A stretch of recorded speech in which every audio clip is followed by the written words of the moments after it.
Hey, buddy. Eyes up here.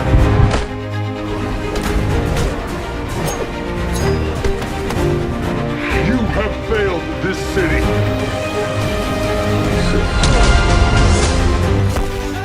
Wow. I know, right? Hey! Quit messing around! I'm not messing around. I'm doing important stuff.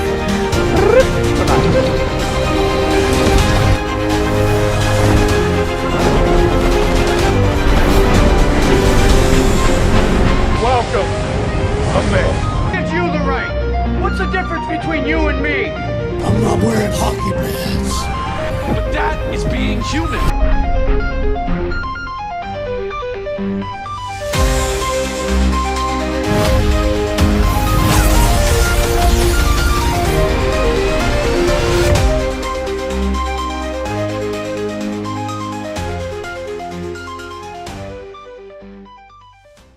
What's going on, everyone? Welcome to the Watchtower, where we talk all things DC, whether it's movies, comics, animation, whatever it is. If it's DC, we talk it here. So I'm happy to have you all here listening, whatever it is you're doing. I'm happy you're joining us today. This episode, we're going to talk Peacemaker, episode 3 of season 2. That was an episode. Indeed. Oh, man, it was a great episode. It really was. I am also going to give my short little review of Batman #1, the newest Batman comic that just came out the other day. I got a chance to read it. I want to give my review. It's different. It's different. So I want to talk about that. And we're going to talk some Man of Tomorrow as well. Look, Man of Tomorrow. It was announced. We got to talk about it. I know I did a video on it the other day. We have to talk about it some more, so we'll do that. And I have some voicemails. I asked last week for you guys to submit some voicemails.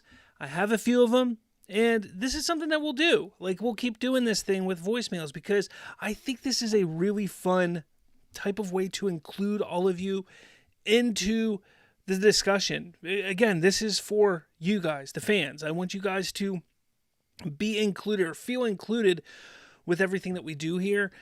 Because, look, when it comes to DC, and I know some people don't like to admit it, it is a very divided fandom right now. And the only way that we can bring it back together is to put it in the hands of the fans and to just all of us have great discussion, have the theorizing, have the discussion, ask the questions, and just talk about it. Just talk about DC and have fun with it. So that's what the plan is to do with all of this. So what we're going to do is get moving with seeing who's here. Let's see who's here. Obviously, if you haven't yet, hit that like button, hit subscribe, share this around. Obviously, do all of that stuff. Let's see, we got Critic Chris in here. He says, hello, fellow DC fans. What is going on, Critic? Nice to see you here. Otito says, feels good to be a DC fan. It does indeed. Trevon says, as one of Jehovah's Witnesses and a DC fan, let's just say the Watchtower name has been thrown out there a lot pretty recently. Okay. Otito says, hey, you guys. Anthony says, hi, Slav. How's it going, Anthony? Glad to have you here. Anybody else in here right now? Anthony does say, honestly, I believe the villain in Man of Tomorrow is not going to be Brainiac like most fancy think, but either Mongol or Vandal Savage. I don't mind the Vandal Savage thing. I'd love to see him in a big, big budget film. But we shall see. We shall see. That's all the fun about theorizing. We will definitely get into more Man of Tomorrow discussion here in a bit. But let's keep going with some things here. Let's keep going. If you guys, honestly, if you see any issues, because I'm doing this on my own, I don't have anybody with me. If you happen to see any issues with video, with audio, anything like that, please let me know in the comments immediately. If it sounds funky, if it sounds weird, please let me know. That way I can take care of it as soon as possible. All right, so let's get to this right here. I still had the that's fine. Okay. I still had the Peacemaker thing up there. See, It's little things like that. I need a producer. Anyways, okay. Moving on. So, Batman #1 came out. And I gotta say, I was curious. I was interested.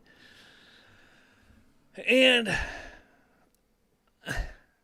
I was a little disappointed in this issue 1.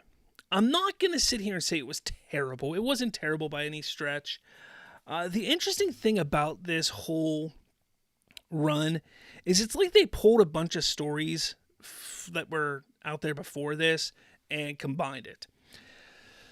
For instance, spoilers, minor spoilers, but I mean, you get all this in the first issue anyways. Alfred is dead. So there's no Alfred. Alfred is dead, killed by Bane. Commissioner Gordon is a beat cop. He's not even commissioner anymore. So he's a beat cop now. I guess in another issue of a Batman comic, he left being commissioner to go hunt down the Joker. He's now back, and he is a beat cop. Commissioner is now Vandal Savage. He now has a mission of hunting down Batman and getting rid of Batman. And then you have Batman using a lot of high-tech gadgetry, which is cool. I'm okay with that. And then you do have Robin back, which is revealed at the very end of the issue, which is Tim Drake. It is the Tim Drake Robin, because Damian Wayne has gone off and doing his own thing somewhere else. So Tim Drake is back as Robin. So that's kind of setting up a little bit of what this run of Batman is going to be. The art is fantastic. I think the art is beautiful. I love the artwork. It's great. The story was a little lackluster. Again, I know that it's setting it up. It's kind of, this first issue was all about setting up, like, this is what the world is, this is who Batman is now, and so on and so forth. The first villain in this issue is Killer Croc. The design of Killer Croc is not for me. I did not like the design of Killer Croc. I also didn't like how forgiving Batman is in this.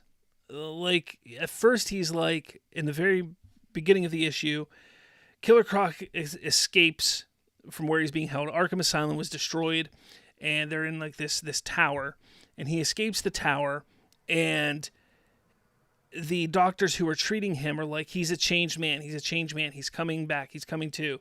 And Batman's like, oh, they don't change, they never change. But by the end of the issue, he, obviously goes through his journey, and he's like, he realizes that Killer Croc changed, and he's not the Killer Croc that he used to be. And when you read it, you'll maybe understand where I'm coming from. It just didn't feel Batman to me at all. Like, it just felt very weak in a way. So that's kind of where I'm coming from with that. But overall, I'm interested to see where this run goes. I am. I think that it has potential, but I do think that that it didn't start off great. I'm hearing that the second issue is going to be a lot more fun. Not more fun, but more interesting, a lot more of a dire situation, I guess, due to where we leave Robin at the very end of this issue. So I'm all for that. I'm all for seeing where this goes. But yeah, I'm willing to go see where this goes. Again, I love the look of Batman in this. I think he looks great. I love the blue. I love the gray. I love that. I like the idea of him using gadgets some more, playing detective. Alfred being an AI type of device, don't really dig that too much, but we'll see. Again, I'll see where it goes. But if you get a chance, check it out. I mean, again, support the comic industry. $5 for the comic. Check it out. If you like it, continue. Just give it a shot. That's all I have to say. But if you have read it, let me know your thoughts in the comments below. All right, what are you guys saying over here? And there might be a little hiccup with my internet here for a second. I hope not, but okay. What are you guys seeing over here? Well, there's a whole bunch of stuff. Man. Let's see. You talked about Mongol Vander Savage. Hunter Iggy's in here. Says, in episode 3 in season 2 of Peacemaker, they reference Red Lion. I must have missed that. I didn't see that. But we'll get to Peacemaker talk in a little bit here. We got some stuff to go over. Anthony, with DC doing a body horror movie with Clayface, what type of movie would you want to do for Scarecrow and the Ventriloquist? I don't know if they're going to continue doing these horror films for the villains. I mean, I'm not saying that I'm against that idea if they decide to continue doing that. If the scripts are good and it's successful and they work, awesome. But I don't know if they're going to continue going that route. But if they did, Scarecrow would be an interesting one. I think Scarecrow would work more. I'm trying to think of like horror films that we've seen and how it would work. Yeah, I don't know. Ventriloquist would be also another interesting one. Ventriloquist would almost be like a Saw in my eyes. Maybe not as bloody and gory, but kind of like that whole idea of just controlling others and putting them in traps in a way. That's kind of how I would look at that one. But Scarecrow, I don't know how you could appropriately do a Scarecrow one. I'm just trying to think of horror films. Like I'm trying to base it off of other horror films. I don't know. I'm not sure.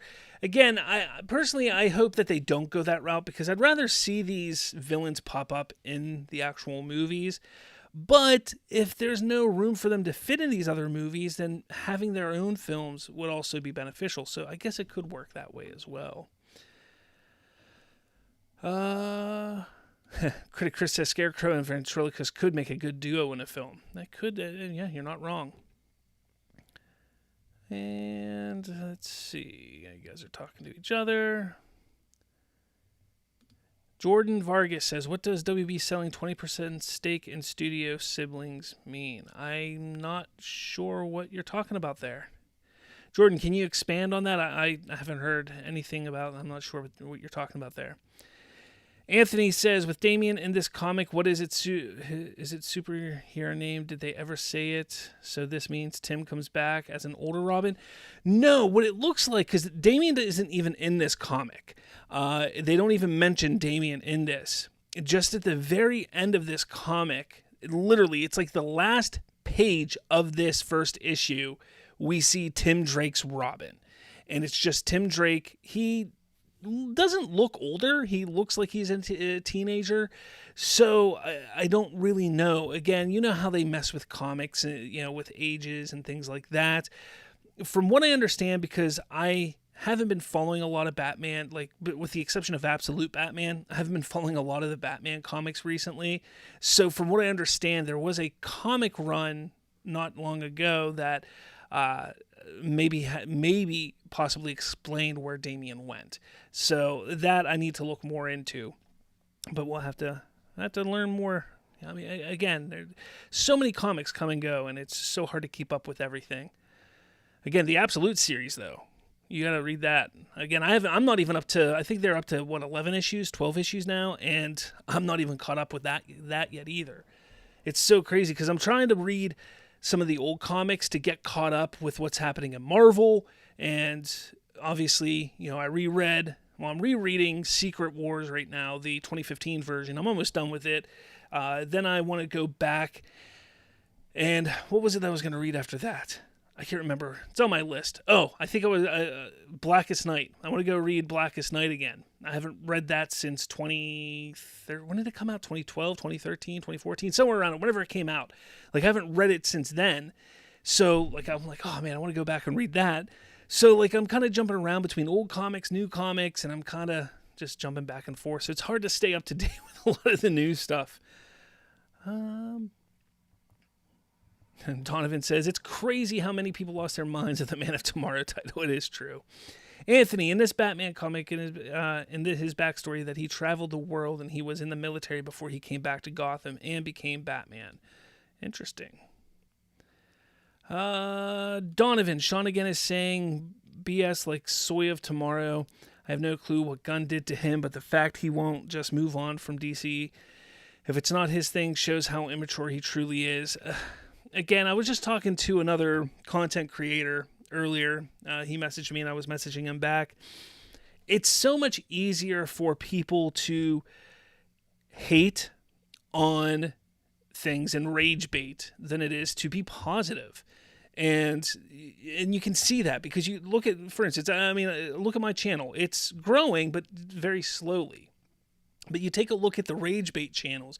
You look at the channels and the creators are just poo-pooing and spewing all this hate towards DC, and they're just growing like crazy. It's because that's what gets the clicks, and that's what people decide to do. So it's easier to do that, and it's a shame, really. It is a shame. Now, is that what Sean's doing? I don't think it is, but maybe it is. I don't know. Jalen, I just want to be known that I find joy and pure cope that channels like Jody Corner, Real Shift, and others that call James or DCU weak, a hack, the P word, flop, and more because DC rises. He also says Peacemaker Season 2, Episode 3 was the best one so far. Indeed. All right. There's a lot of comments here right now. It's crazy. Let's see. Anthony says, I'm not asking what type of horror movie would you want them to be in. I'm asking what genre would you like them to do those two villains. Oh, I think you would keep them horror. I do. I think stick with that. I mean, Scarecrow I think would work really well in horror, and same with the ventriloquist film. Maybe other villains, maybe not necessarily horror, but yeah, I think those two would definitely work. Like a Penguin, like they did the Penguin show. If they ever did another Penguin thing, Penguin wouldn't necessarily work as horror. A Joker movie wouldn't necessarily work as horror, but those two characters I think would work as horror films. Jordan says, I want to start reading comics, and I think Superman needs more stories and villains added to his rogue gallery. It's interesting you say that because I actually have been in the middle of writing an article for my website, slavsfreetalk.com, about Superman's rogue gallery. I'm not sure when it's going to come out. I'm not finished with it yet. I have like 15 articles that I'm in the middle of writing, but yeah, I am actually writing about his rogues gallery. So that's very interesting you bring that up.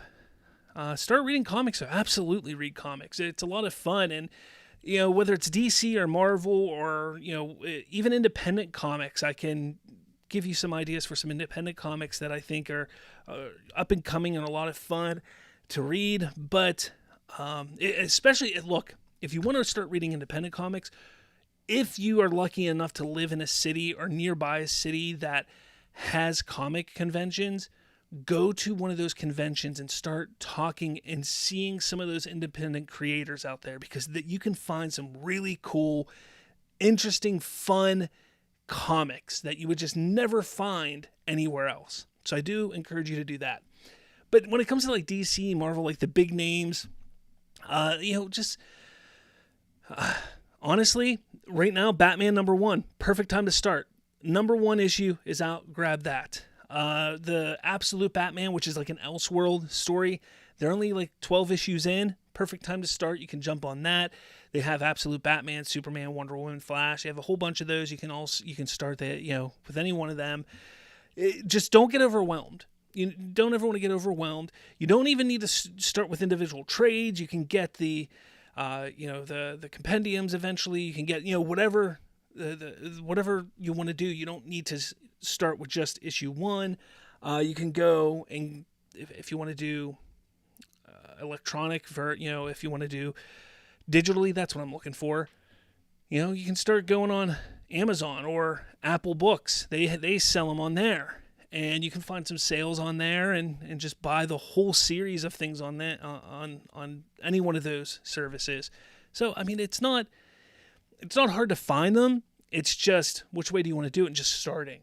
And you can ask so many people, like, what should I start with? What's the great stories to read? And anybody is willing to help. If you find the right people who love comics, anybody's willing to help.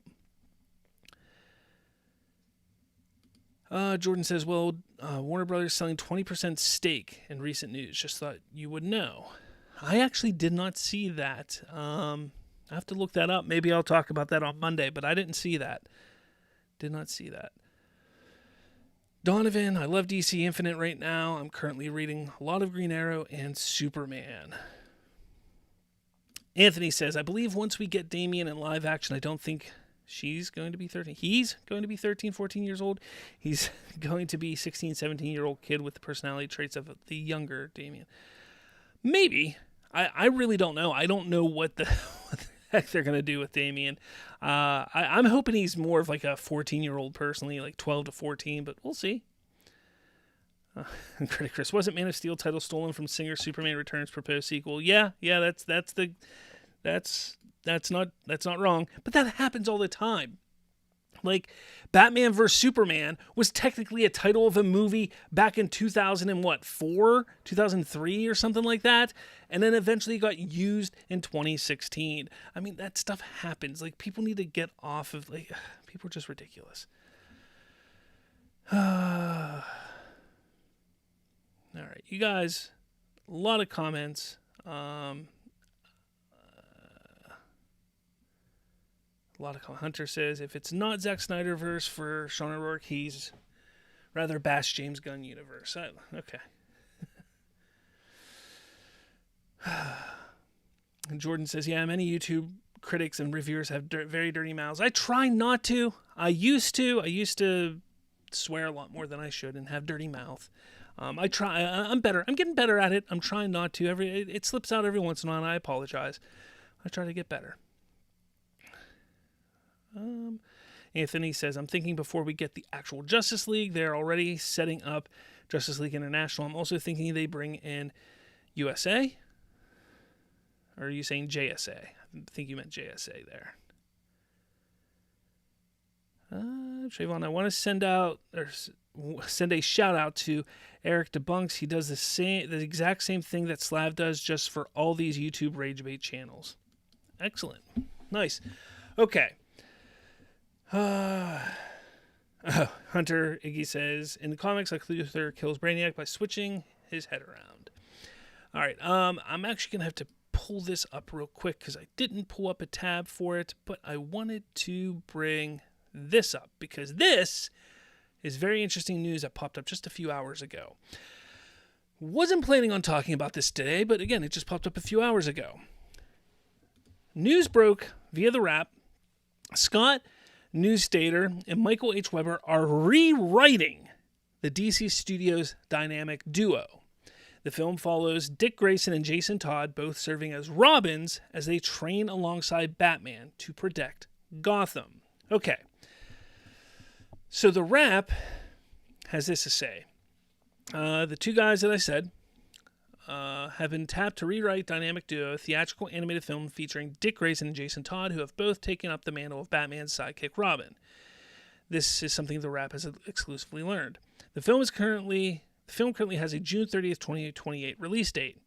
Arthur Mintz will direct the project. Mintz, with his wife, Teresa Anderson, found Swaybox Animated Studio, New Orleans, Louisiana. The animation style of dynamic duo is a combination of miniatures, models, puppetry, animatronics, and computer animation. So, I'm not going to go too much more into that, but I want to bring this up. Why is this being like this? Why is it being dumb? Okay, I'm just going to get rid of it. I think this means something. I think it means that they are putting it in the DCU. If you remember months and months ago, after they initially announced Dynamic Duo, James Gunn was very cagey about it. He said, we're not sure if it's going to be part of the DCU yet or not. We don't know if it is, blah, blah, blah, this and that. He said that, once we decide whether it's going to be in it or not, then we'll move forward, so on and so forth. What has James Gunn been working on for the past few months with another writer? The Batman movie, the upcoming Batman Brave and the Bold. because of that, I think they finally figured out what they're doing with Brave and the Bold. They know how they're moving forward with Brave and the Bold. And because they know what they're doing with that movie, they have to have an idea, or he has an idea or knows what the backstory is for Batman, for Dick Grayson and the Bat family, and so on and so forth.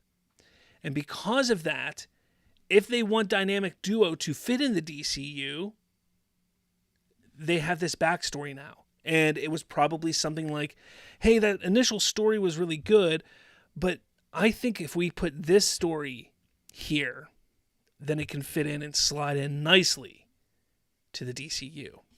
And I'm thinking, if I was a betting man, which I'm not, but if I was a betting man, I would say that is why this whole animated movie is being rewritten, is to slide it in and fit it in to the DCU. That's what I believe. And I think that's a great thing. Look, more projects. Give us more projects. Give us more continuity and ways to connect this universe together. I'm all for that. Look, we're supposed to be getting an older Dick Grayson, so this movie would give us a younger Dick Grayson. Great. We're supposed to be jumping right into Damian Wayne. This is going to give us both Dick Grayson and Jason Todd as Robins. Awesome. It's going to give us more of a look at Gotham City. Great. This is going to give us another look at Batman. Fantastic. So I'm all for this. I am absolutely all for this. And like I said, if I was a betting man, I would say this is why it's being rewritten. But let me know your thoughts. I'd love to hear what you had to say. Do you think this is why this is happening? Do you think that's why they decided to go back to the drawing board, rewrite this? I mean, rewriting it now in 2025, they got plenty of time to rewrite it, get it done, get it cast, get it made for that 2028 release date. I think this is perfect. I think it's awesome. I believe down here that that's why they're rewriting it. But let me know your thoughts in the comments below. All right. Donovan says either they are working this into the DCU or maybe they aren't in the DCU. I think they are. I do. Anthony says, I'm thinking the comics they used to influence Man of Tomorrow is going to be Superman's Secret Origin, Superman, Son of Krypton, and Superman for Tomorrow. That's possible. Definitely possible. Trayvon says, from the sounds of it, Dynamic Duo was initially set to be full-on Elseworlds, completely separate from the Batman and the DCU. It really did sound like that, especially the way James Gunn was talking, because he was like, we don't know if it's going to be, like, we haven't decided yet. To me, if they had a story idea for it, it kind of sounds like that story wasn't like, hey, yes, it's in the DCU. I think this is kind of like, yeah, we're rewriting it because it's going to be in the DCU, guys. I think that's what it is. I do. I think that. And Trayvon says, I firmly believe your bet, Slav. Nice. Thank you. All right, guys. We're going to move on to the next story because this is the fun one. Man of Tomorrow in theaters July 9th, 2027. Like I said, I talked about this the other day. I made a video all about this, diving deep into the photos that we saw. Look, Superman's holding a screwdriver. There's screws laying on the ground underneath Lex Luthor in his power suit. This art was done by Jim Lee, brand new art for it. Superman leaning on Lex Luthor. They look like friends. Are they teaming up? What's going on here? Like, what is this all about? Then we got the art here, and they're fighting side by side. But then we have the art here where they're fighting against each other. Like, there's so much to take apart from all of this. But what could it mean? Look, then we have this whole thing where, who's the villain? Is it Brainiac? Is it Mongol? Is it Vandal Savage? Is it Metallo? Is it who could it be? Who could the villain be? Who knows? And how does Lex Luthor get out of prison? Now, what's really interesting is I think I have an idea of how we see, well, should I get into it now or should I get into it later? But James Gunn has talked about Peacemaker basically leading directly into Man of Tomorrow, okay? Which I think is very interesting. I think that's a very interesting way of handling this. Now, Isabel Merced hinting at that she may be in it. Aaron Pierre hinting that he may be in it. I saw as recently as today, which we're going to talk about him, Zolo, who plays Blue Beetle. He hinted that he might be in it. Look, everything's going crazy, guys. It's going nuts out here. All right? I think everybody and their mother's going to be in this movie. And I don't care because it's going to be freaking awesome is what it's going to be. But here's the thing, okay? Here's what I want to talk about. How does this connect to Peacemaker? How does this connect to the overall story? Is Peacemaker going to be in it? Maybe, maybe not. I will tell you this. I wholeheartedly believe that Batman's going to be in this movie also. I do. This is coming out in 2027, all right? I don't think the Batman movie is going to be out. This Batman, DCU Batman, not the Batman, not Matt Reeves' Batman. I don't think DCU Batman movie is going to be out by then. I'm 98.9% sure that the DCU Batman will be in this movie. I'm sure of it. Now, with that, we're going to have a whole bunch of people in this film. So you're going to have kind of a team-up of sorts. Not the Justice League, but Justice League Light, Justice Gang Plus, Justice Gang Max, whatever you want to call it, in this film, I think. But how do we get there? And why is Lex Luthor fighting side by side? Well, I think that, and this is kind of a Peacemaker theory. So by the end of Peacemaker, now for those of you who are watching, there is something that has been a through line for the first 3 episodes of Season 2. Every episode, they've talked about if Peacemaker has this gateway to another dimension, if he has this, he's going to prison. He's going to prison. He's going to prison. They've said it each and every episode. He's going to prison. Who is in prison right now? This man right here, Lex Luthor. I think by the end of Peacemaker Season 2, we will see Christopher Smith taken to prison, and that's where we're going to see Lex Luthor and Peacemaker. Now, how does that connect more into this Man of Tomorrow? I'm not sure yet. I'm piecing it together here, guys. I'm piecing it together. All right? This is the first piece I got. I think Superman maybe is the one who helps capture Christopher Smith and brings him in. I don't know. Still just piecing it together slowly but surely. I'm getting there. But I think this is what it's going to be. I think it's going to be a Justice Gang Max, Justice League Light, whatever you want to call it, type of team-up film. And the Man of Tomorrow moniker is more of like insinuating that, first off, who's the man that's going to lead this team? Is it Lex? Is it Superman? Like, who's the man to be the Man of Tomorrow? The man to truly lead the heroes of tomorrow? And I think that's what this movie's going to be more about. I do. I think that's what it's going to be.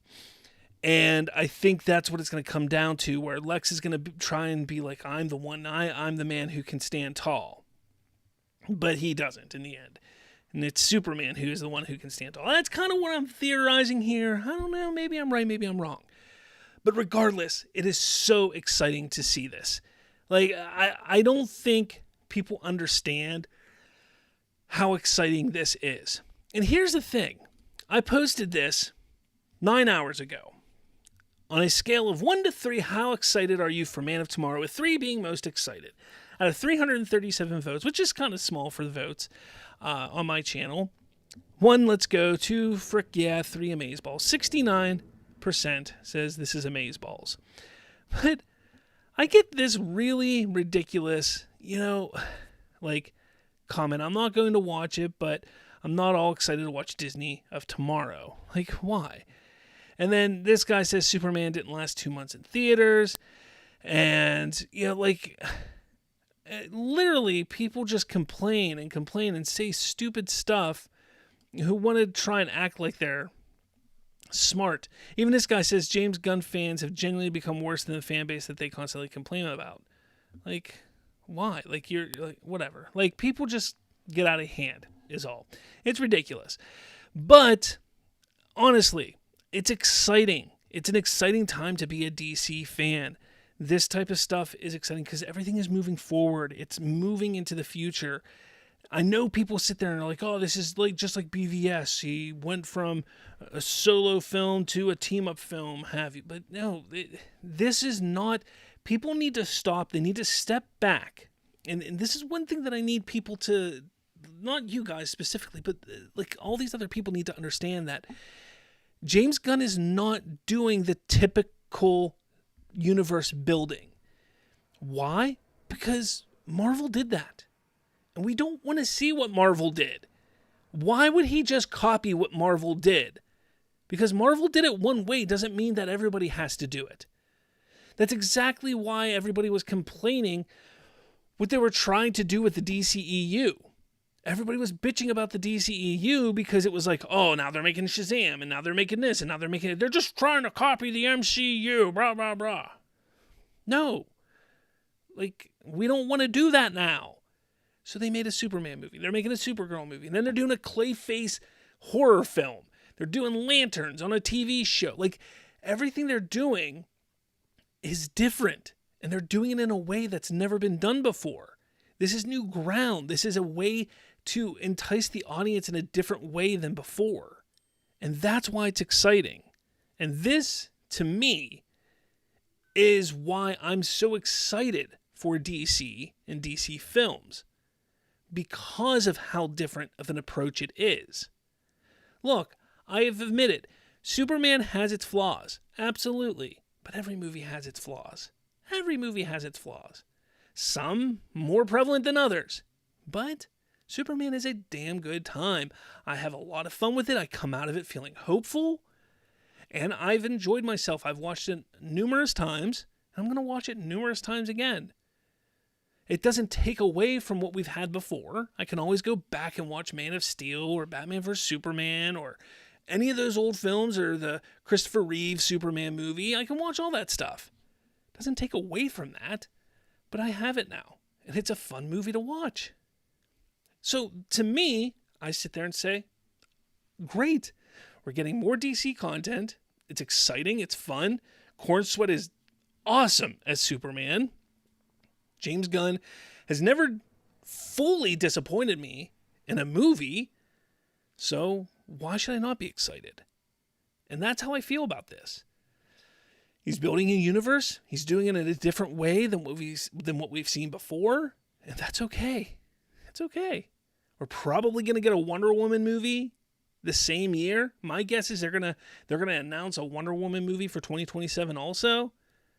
I think 2027 is going to be Wonder Woman. I think we're going to see Superman. And I think we're going to see Matt Reeves' Batman in 2027. I think it's going to be nuts in 2027 to add on to all the other films that we're getting in that year. Like, that is nerd heaven in 2027. From Disney films to Marvel to DC to, I can't even, like, there's so many, to Nintendo Zeldas that year. Like, there's so many movies coming out that year. It's going to be crazy, crazy. Well, let me know your thoughts about all this. What are your theories on Superman? What do you think is going to happen? Let me know your thoughts. Are you excited? Are you not excited? I'd love to hear what you have to say in the comments below. All right. Trayvon says, have you seen the picture of Cena and Corn Sweat? Yes, I have seen that. Yes. Oh, boy. There's so many... I saw this thing blowing up over here. Donovan says, DC is back. It sure is. It sure is. All right. Where am I at? Ah, the Zolo thing. Let's go through these real quick, though.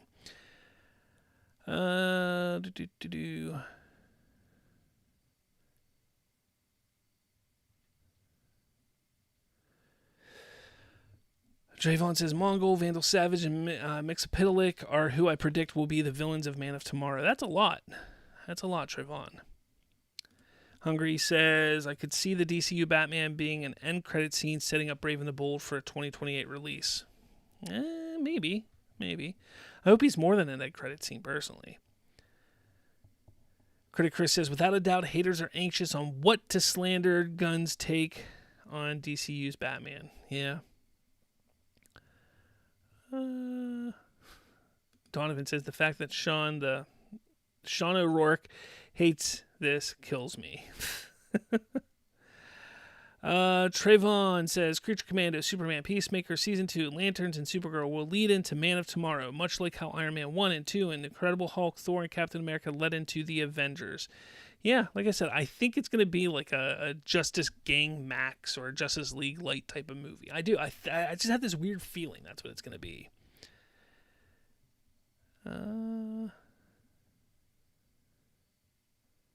Donovan says Zack Snyder has done so much damage to the perception of DC that everyone has become brainwashed to a certain set of things. Yes, they have, unfortunately. And Trayvon says, I'm just predicting one of those. Oh, you're just predicting one of those three. I got you. Okay. So, let me know if you guys can hear this. If not, I'll find a way to replay it. But Zolo Maranduena, I can never say his name, who plays Blue Beetle, is a little cagey in an interview based on the rumors that he might be in Peacemaker Season 2. Here we go.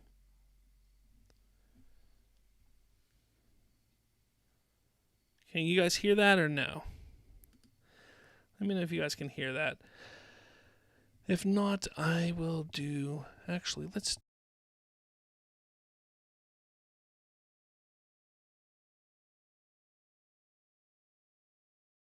That's why. It was muted, so if you couldn't hear it, I'm sorry. Let's try this again. Socks, it's true! Oh no. The rumors of Blue Beetle appearing in this upcoming season of Peacemaker. And James Gunn even said in an interview that those wanting it aren't out of luck. He did. What's your reaction to this? Which I kind of just got. I mean, dude, I don't envy his position in having to, like, dodge diplomatically rumors left and right. There's a couple of Blue Beetles. So, I don't know, like, I would just say that I know that there's anticipation for, you know, to bring all of these people to the universe eventually.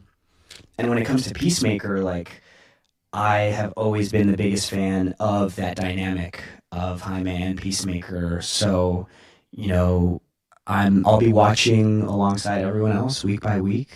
I have nothing to say to Peacemaker. I have nothing to say to this universe aside from the fact that I'm just a fan and really excited to see what the heck they got going on. All right. So there you have it. He was a little cagey, right? Here, like, he was just kind of like, oh, James Gunn said something like that? Oh. And I like how he says, oh, there's more than one Blue Beetle, though. You know that, right? So, what do you think? Do you think Blue Beetle is going to show up in Peacemaker? Could it be Ted Kord? Is it going to be Jaime Reyes? Who knows? But he's getting better. He is getting better at these interviews because he was pretty bad at them. He was really, really bad at these interviews for a while, to the point where I was kind of worried for him for a minute. Like, they weren't going to let him ever do interviews at all. He's the one that let slip that Kumail Nanjiani was cast as Booster Gold. Whether that's true or not, he is the one that let it slip. So here we sit. Is that still true or not? We don't know. But he's getting better at the interviews. He is getting better at the interviews. He was very well spoken here. And we'll see. Like, I think people are really wanting to see Jaime back in the DC universe and see him pop up. They are working on an animated show, so that's coming down the line.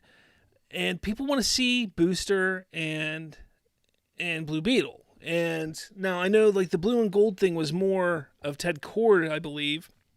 But I think they want to see, you know, Jaime and Booster. I think it'll work really well too. So again, I sit there and I say, you know, look, these characters are coming, And I think people just need to be a little patient. We just started. The DCU just started. Superman is just a little over 2 months old. Like, we just started. So just a little bit of patience. It's all coming. But I'm excited. I am definitely excited. But let me know your thoughts. I'd love to hear what you had to say. Do you think Blue Beetle, specifically Jaime Reyes, do you think he will show up in Peacemaker or somewhere else? Where do you think he might pop up, if you think he's going to pop up anywhere anytime soon? Let me know your thoughts in the comments below. Let's see. What are you saying over here, guys?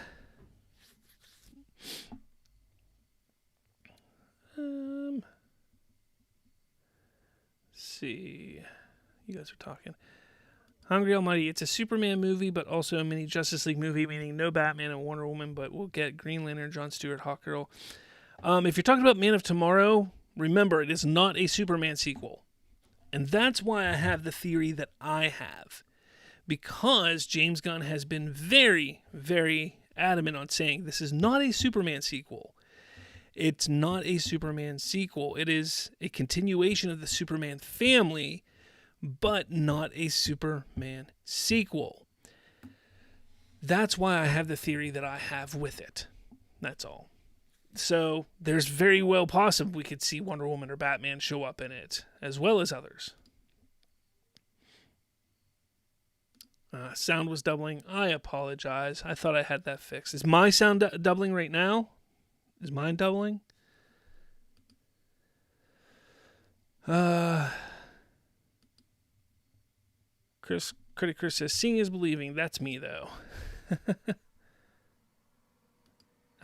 Trayvon says, I could totally see Mini-Me as Mitsapitalik.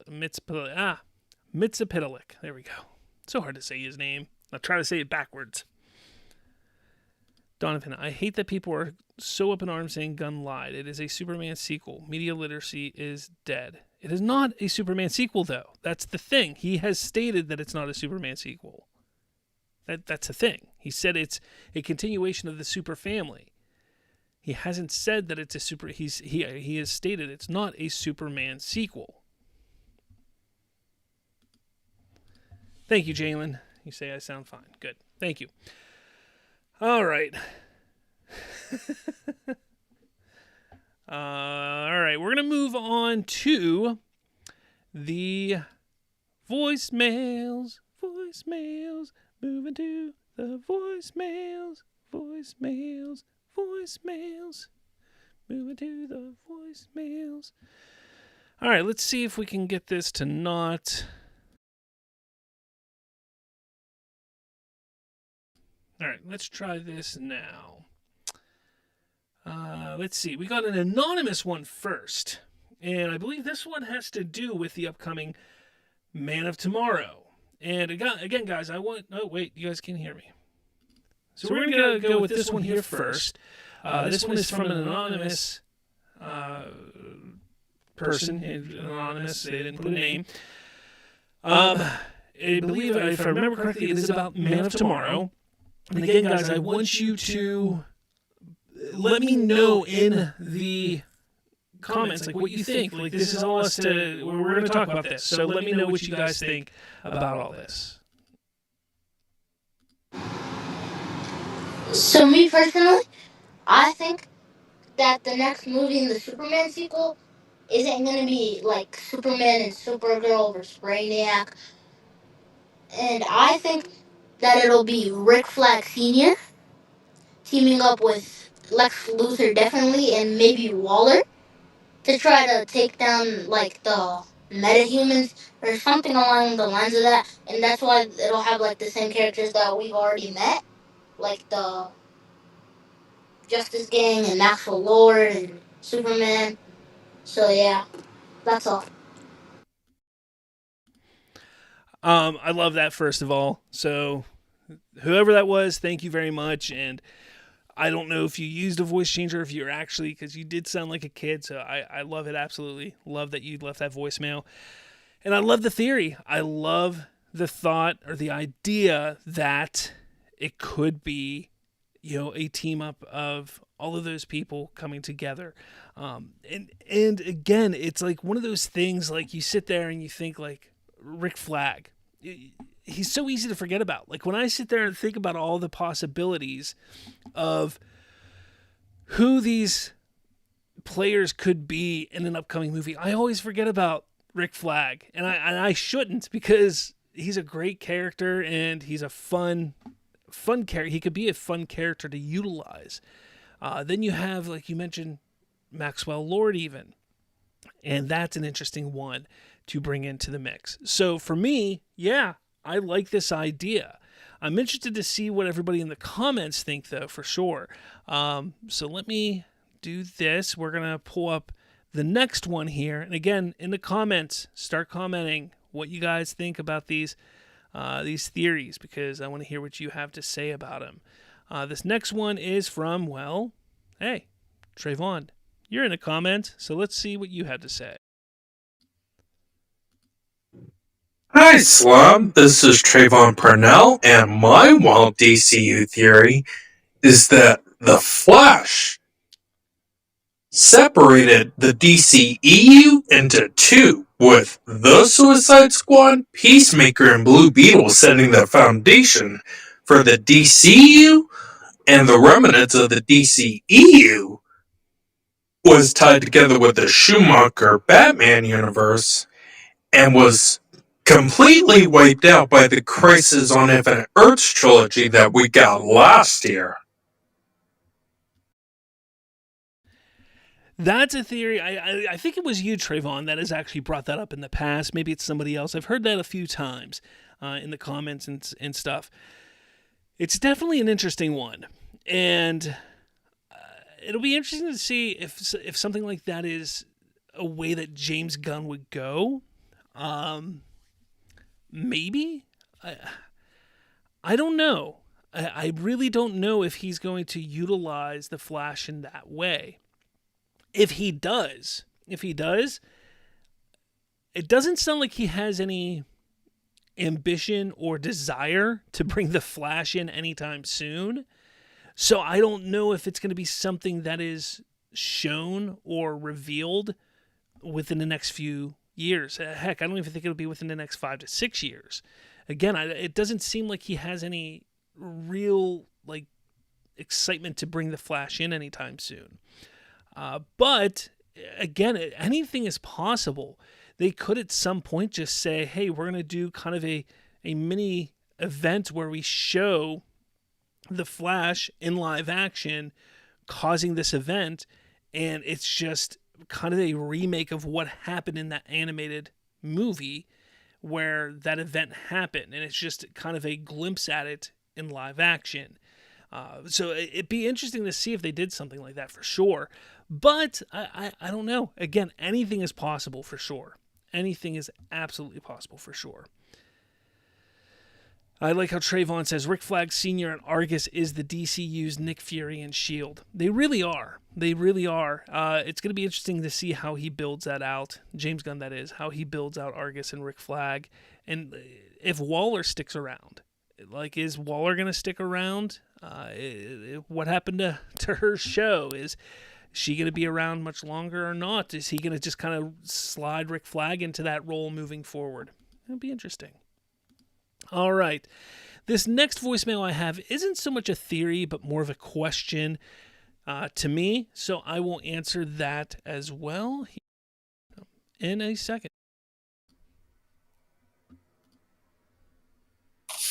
Hi, Slav. This is Critic Chris Hill. I was wondering, what are your thoughts on James Gunn making a Justice Society of America movie similar to Captain Marvel or Captain America in the MCU franchise? That would be my question. Thank you. I love that. I love the idea of maybe going back at some point. Maybe not anytime soon. Maybe establish this world right now. Get the big guns in there, the big guys, Batman, Wonder Woman, Superman, all the big guns in there.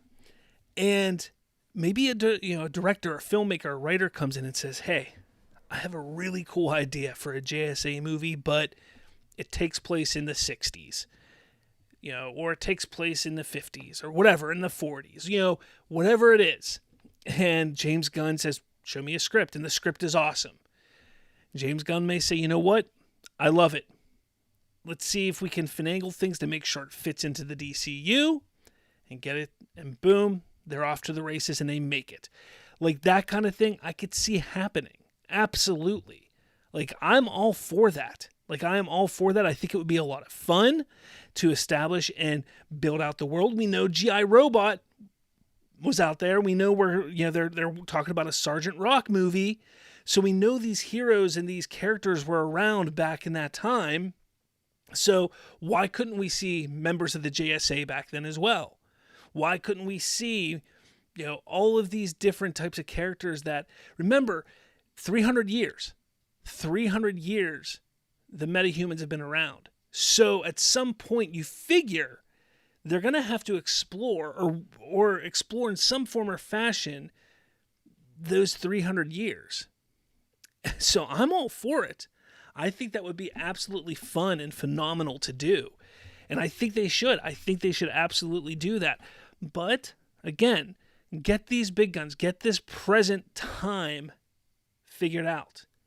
Get it set, get people excited about what's going on here and now. And then, hey, this happened in the 40s. This happened 200 years ago. And even with some of that stuff, you can do some flashbacks in movies and in TV shows. I honestly think we probably, depending on who what the main villain's story is in Lanterns, we could see some flashbacks in Lanterns. So that kind of stuff I think could work really well. So it's exciting. I think it's more than possible, Critic. So thank you for the question. Thank you for the theory, Trayvon, and Anonymous. Thank you so much for your theory. But what do you guys have to say over here? Trayvon says the seed for Waller's show has been planted throughout Peacemaker Season 2. It has, but there hasn't been much talk about the show, has there? Hungry Almighty says, how about a movie called Wonder Woman Justice Society? Maybe. Critic Chris says, yeah, no rush into it. Yeah, I mean, there's no reason to rush into it at all. Hungry Almighty, I could also see them doing a Flash movie where he goes back into the past on accident and he teams up with the Justice Society, similar to the animated movie. Yeah. Trayvon, updated to my theory, remnants of Suicide Squad, the Suicide Squad, Peacemaker Season 1, and Blue Beetle set the foundation of the DCU. Yeah. Hungry says they could also do a prequel Hal Jordan movie trilogy with a younger actor playing Hal. They very well could do that at some point. Anything is possible.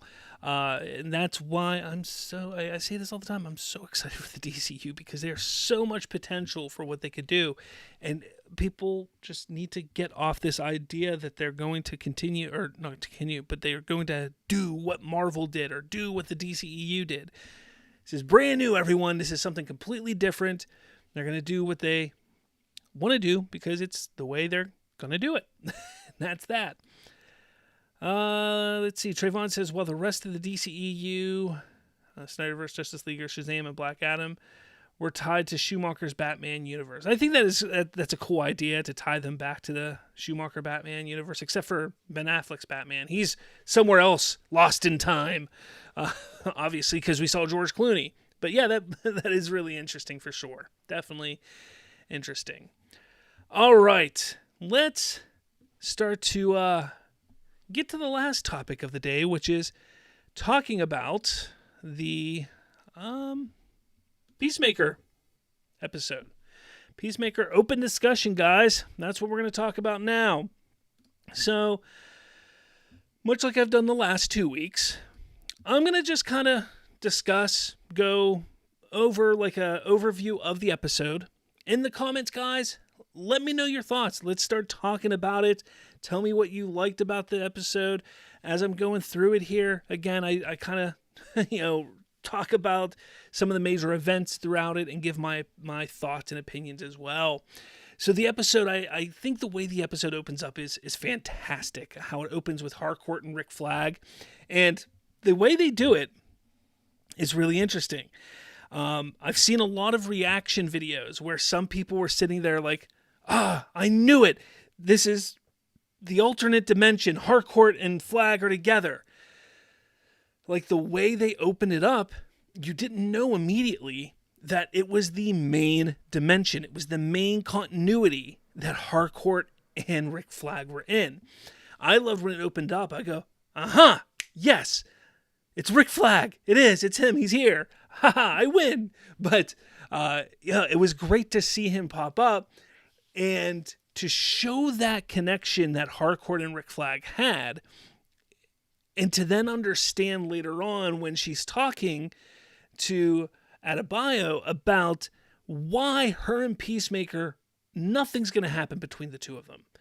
You start to understand why, because that was her best friend. Her best friend was Rick Flag, which Peacemaker killed. And that's why. So it's really interesting to see that little aspect and dynamic come to life there. And if you listen to or watch the Peacemaker podcast with James Gunn and everyone, they talk about how this idea of Harcourt and Rick Flag has actually been there since season 1 of Peacemaker. That James Gunn has been thinking about it since the first season, just didn't really have a way to insert it in that first season, and now he had a way to do it. So it's really interesting to see that little dynamic and that little idea of why, like even going back to season 1, why Harcourt like hates Peacemaker when she first meets him. And she kind of doesn't fall for him, but starts to like understand him a little bit more and understand who he is towards the end of that season. But even here, she's hating herself in this season because you can almost sense that she's kind of falling for him and kind of feeling more feelings for him than she wants to because of that hatred that she thinks she needs to have because of him killing Rick Flag Jr. So I think it's great. I just love that little intricacy there. It's fan-freaking-tastic. Fantastic. So after that, they kind of do those flashes of the Suicide Squad movie, Peacemaker killing, and then they get into the main dance sequence and everything. After that, I mean, yes, we do get some small parts in the main continuity after that, but it's very few and far between. And I'll talk about those. But most of the episode is in this other dimension. And it's a lot of fun. It really is. And the reason why they did it like this, they made it fun and funny and cute at times and humorous. It's goofy. It's bonkers. And they do it because it's a great way of storytelling for the viewer, because us, the viewer, we're feeling this sense of security ourselves, just like Peacemaker. We're getting this sense of like being comfortable, like, wow, yeah, this is cool. This is funny. He puts on the clothes and he's like, these are weird clothes. It's a little comedic gimmick right there. He goes and it says, why do I look like a Kardashian? And like, whoa, who's the Kardashian? Like, you don't think about it for a second. I'm going to talk about that in a second, but you don't think about it for a second. And then then Peacemaker talks about, here's some trivia questions. And he starts asking weird trivia questions and things like that. Like they're adding in this comedic element and this goofiness to this other dimension to make the audience feel comfortable and have a little fun. Because there's something underneath that is not right. And they don't want us to know it immediately. So if we're having fun, if we're comfortable, if we're kind of having this moment like Peacemaker is having through the entire adventure, we're not going to easily notice these little things under the surface that seem is a little bit wrong. So, like I said, when he brings up the Kardashians, you got to start thinking like, well, why are there no Kardashians? Well, if you know anything about the Kardashians and who some of their fathers are and their connections and things like that, well, maybe you start to understand why there's no Kardashians. But then we see him get on the peace cycle, and that's just fun. You know, he's driving through the town, having a great time, and you have that moment where, first off, you have the, I don't remember what moment was first, whether it was the woman who flashes him and shows off her boobies, or if it was the kid crying. I don't remember which one it was, but the kid was a very wholesome moment at first. You're like, I love you, Peacemaker. And he looks at him and he goes, I love you too, bud. And then the kid starts crying. He's like, okay, that's just a little much. But you're getting this idea that like Peacemaker is a huge deal in this universe. And that's kind of our first sense of like, okay, something is odd here. Like, why is Peacemaker such a big deal? Regardless, okay, this is the universe, this is the dimension, this is the thing that Christopher Smith has always wanted. He just so happened to walk into this universe where he's a big deal. Okay, let's just see where it goes. So he keeps going. He goes and meets Harcourt, and he's like, hey, like, Harcourt, he sees her, and then, boom, Rick Flag Jr. pops up. And he is nervous. He can't even look at him because he still has that guilt from killing him in the main universe, in the main dimension. He has that guilt, and he can't even look at him. So it's one of those things.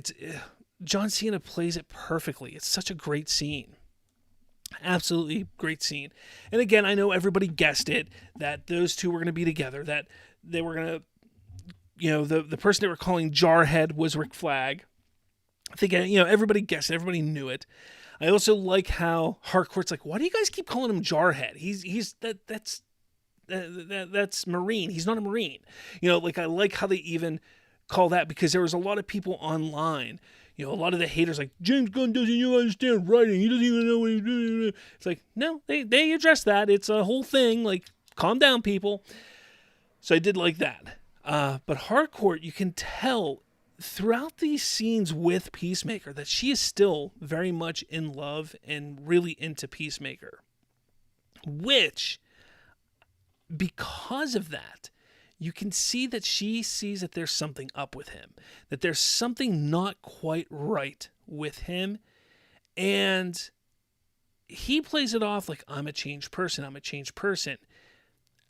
I have this feeling that she can kind of see through that a little bit, and I have a feeling she's going to be the one that reveals in the show at some point in this dimension that he's not the real Peacemaker from that dimension, and is going to be the one that turns on him, and it's going to crush him. That's what I think is going to happen. That's just a theory I have.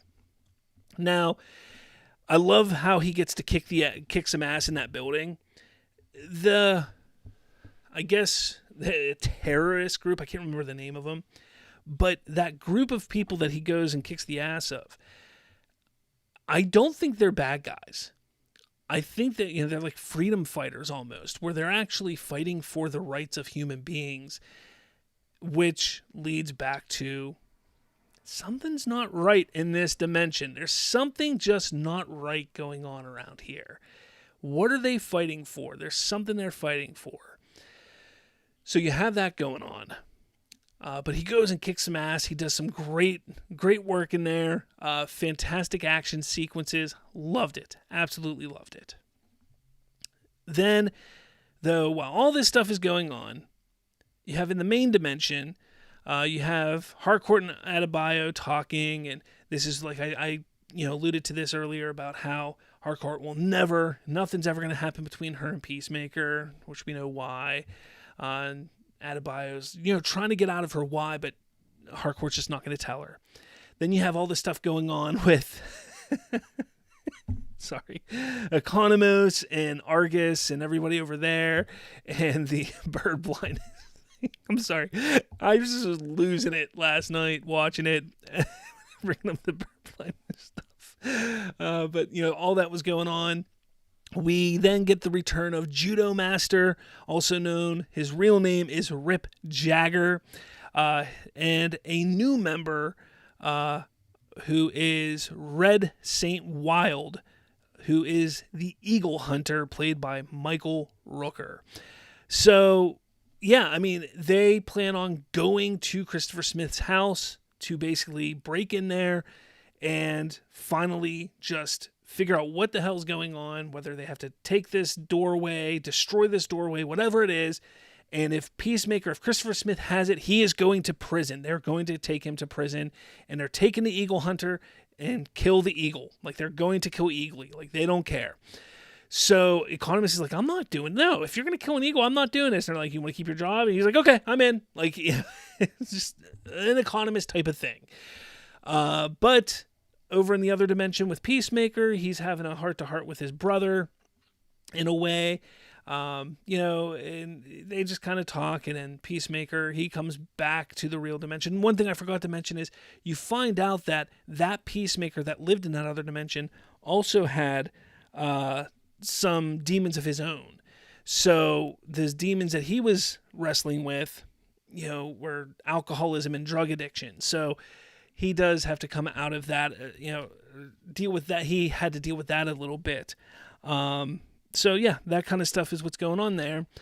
But as he comes out of that dimension and back into the main dimension, that's when Argus is pulling up and about to go into his home. And that's pretty much where the episode ends.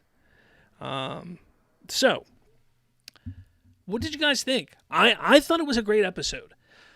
I think it was the best episode of the season so far. I know it's the third episode, but I think it was the best episode. Like I said, there was a lot of exposition through a lot of, I won't say exposition, but a lot of details thrown in throughout this episode. Just understanding where Harcourt's coming from, understanding why Peacemaker, or not why, but how Peacemaker, truly is just looking for that, wanting to be a hero, wanting to be accepted, seeing what's going on with Argus and what their plan is, like all of this. There's so much going on in this episode. It's great and it's exciting to see. And now I think shit's about to hit the fan in the next episode. It's going to be a lot of fun. I don't know. I just think it was a lot of fun. And I love the way it was done. Like I was saying, like the way that they portray this other dimension specifically for the audience, I think was done tremendously well. And I just feel, I sit there and I feel like, what is it that is weird about this? I know a lot of people are like, oh, we don't see any black people in this other dimension, so the Nazis are taking over. It must be Universe X. It must be Dimension X, whatever you want to call it. Or Earth X, I'm sorry, is what they call it. If that's what it is, I'm all for it. But I tell you what, it's a lot of fun. This season is a lot of fun. But I'd love to hear what you guys have to say in the comments for sure. A lot of you have been pretty quiet over here. Let's see. Trayvon says, a man killing his enemy and then try to land his enemy's girl is something I've seen before in a movie called The Five Heartbeats. So this whole thing with Amelia Harcourt makes a whole lot of sense. Yeah, but again, Peacemaker doesn't know that was his girl. Trayvon says, I believe James Gunn will look to redeem June. Enchantress. Oh yeah, there was an Enchantress reference in the show. And a lot of people are freaking out because they're like, oh, look, the first Suicide Squad is canon now. Ah, no, it's not. Like, how many times does he have to say that? Like, first off, the fact that Rick Flag has a relationship with Enchantress does not automatically mean that the first Suicide Squad is canon. The fact is, hey, he had a relationship with June. Like, that's it. Enchantress. Like, there you have it. Like, people need to calm down. Trayvon says, just for her to truly get a fair... Oh, you're talking about keeping Cara Delevingne to have her a fair shot. Trayvon says, heads up, we're almost done with the episodes that have been publicly seen. Nobody has seen episode 6, 7, or 8. Yep. I know. It's exciting times indeed. Exciting times indeed. Looks like a lot of people left the chat, though. A lot of people just kind of like up and left whenever I started talking Peacemaker. That's disappointing. That's all right. But do you guys, if you guys don't have anything else to say, I think I'm going to end the show here. This was a good episode. It was a lot of fun talking Man of Tomorrow, talking Dynamic Duo, and Batman #1 review. It was a lot of fun today. I enjoyed it. Maybe I should do my shows later again. I don't know. I did an early show just to see how it would go. I don't know. We'll see. But everyone, thank you for watching, listening. Remember, you can find us on the podcatching apps, Spotify, Apple Podcasts, that kind of thing. Hit that like button, hit subscribe, share this around, do all that fun stuff, because it's a lot of fun and a lot of cool things. But with all that said, guys, thank you so much for checking me out today and listening. With all that said, I'll catch you all later. Signals lit and the Joker's in town. Wonder Woman's strength never backing down. Aquaman's rise, Flash of speed. It's the world of DC, it's all you need. We'll dive into the stories that you thought you knew. The Watchtower's the place where the mysteries brew. From the latest movie to the comic book finds, every detail's uncovered, every secret unwound.